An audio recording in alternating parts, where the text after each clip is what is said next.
Il-Kummissarju Ewropew għall-Immigrazzjoni, l-Affarijiet Interni u ċittadinanza Dimitri Avramopoulos beda żjara ta' ftit iktar minn 24 siegħa f'pajjiżna.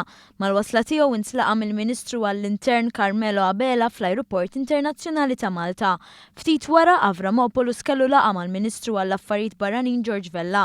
Il-Ministru Vella qal li l-laqa se sservi biex pajjiżna jifhem aħjar xi trid l-Unjoni Ewropea dwar dan il-qasam, innota kif ħafna mill-attivitajiet tal-Unjoni Ewropea qed jagħtu priorità lill-immigrazzjoni, sfida għall-istituzzjonijiet Ewropej u għas-sigurtà Ewropea.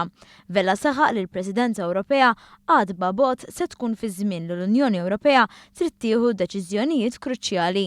Il-Kummissarju Ewropew Avramopoulos saħaq fuq kooperazzjoni bejn iż-żewġ naħat.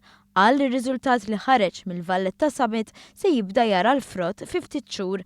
Intant tul il-jum tat-tlieta Avramopoulos se jkollu laqgħat brabta mal-Presidenza Maltija tal-Kunsill tal-Unjoni Ewropea li se tibda f'Jannar li ġej. Fl-istess jum mistenni jżur l-Uffiċċju Ewropew ta' appoġġ fil-qasam tal-Ażil fil-Marsa.